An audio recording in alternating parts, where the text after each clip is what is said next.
Hey guys, it's SJ. Welcome back to my channel. I'm a mum of three. My eldest son is going into year 4 at school and my second son is just starting reception, and I have a baby as well. My second son joining reception is actually going to be on a special educational needs program, and I wanted to just do a little video about how to emotionally deal with your child starting school with a special educational need. And I would love it if you watched it even if your child doesn't have a special educational need, just to kind of think a bit about how that could be for another mum, how you can kind of spot those children in the class and understand them, not kind of go, oh, they might not be the type I want my child with or something like that.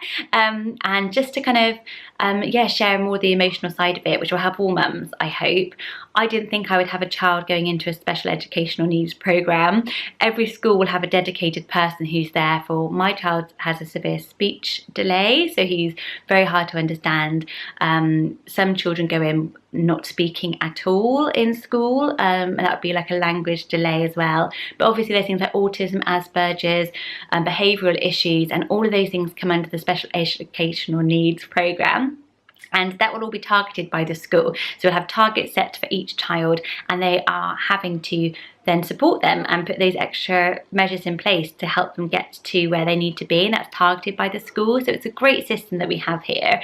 It's a free system and it goes by who needs it most first. When they're starting school with a special educational need, they can be extremely frustrated, and I think as parents, somebody of a child who has special needs, you adapt your life around avoiding their frustration moments or keeping them calm and out of stressful situations for them.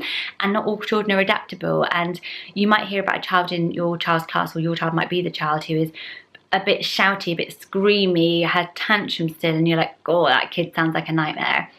You know, some children are really struggling to communicate in a class of that many children for reasons that aren't their fault. I'll be the one like that. I'm hoping that that doesn't happen with Finn. He does it at home. He has huge tantrums. He screams a lot, and it's really hard to deal with. But he's never done it at preschool or anything.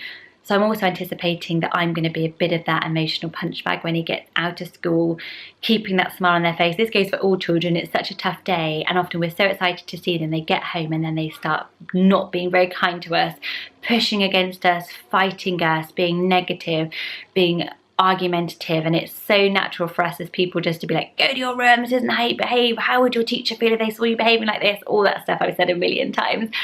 And actually what they need us to do is just take those deep breaths, find your peace within it. And I think a great book is How to Listen So Kids Will Talk, and Talk So Kids Will Listen. I'm going to link it below because it gives you techniques if their behaviour is one way, how to get them to talk, if you know, how to get them to listen properly. And just having a technique that you're following sometimes gets you out of that sort of emotional feeling, that emotional response. So that's a great book. So with a child with special educational needs, I'm kind of feeling that at home I can still instill all that self-confidence, all that positivity in, sense of self-worth in Finn, like anything that's getting knocked down, this is my goal, this is my priority. So while other starting school videos are talking about teaching and learning and all of those good things, I was just like, oh God, like I can't even think about that yet. I've just got to think about him not struggling.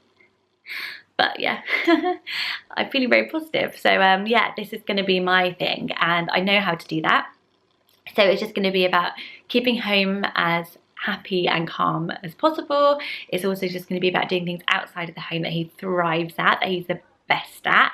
And I always do this with Freddie anyway. It's like if maths is tough, then outside of school we're just going to do art clubs, we're going to do theatre clubs, we're going to do all the stuff we're great at, so sort of counterbalance it so that they have something that they're the best at. And that's so important for children, and that's what I'm going to be doing with Finn, is just focusing on all the stuff that he's great at outside of school, so that school is just a part of the day and the main part of self-confidence is coming from him. And also just not comparing myself, like, you know, it's crazy to compare yourself to other parents. We all know that.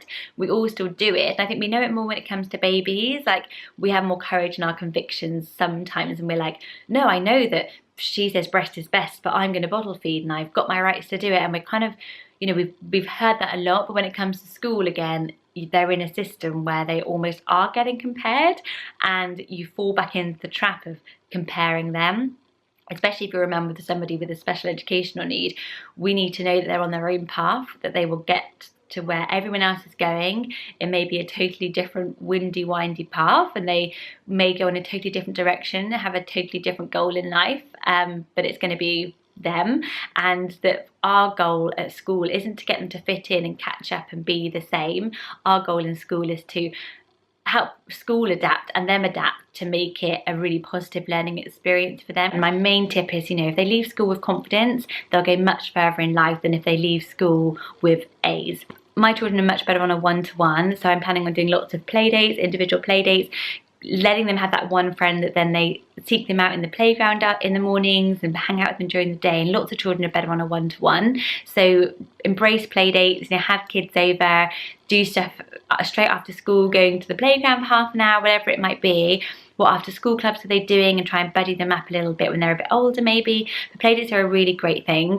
But yeah, try and get as integrated as possible outside of school as well, because it will be important for their confidence in the classroom.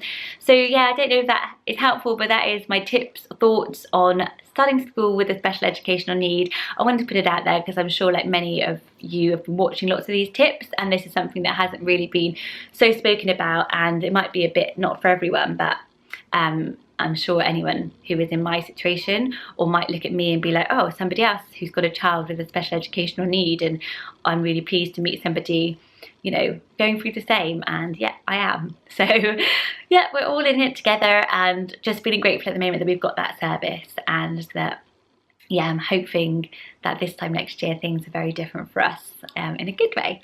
So good luck everybody with starting school. I would love to hear your thoughts, any tips you have for me if you've already gone through this, in the comments below. Positive stories. I want it to be a really positive place. Now I'm a bit emotional, can't help myself. I'm always like this, by the way, always. I cry at adverts, I cry at everything. And I'll see you all soon. Bye guys.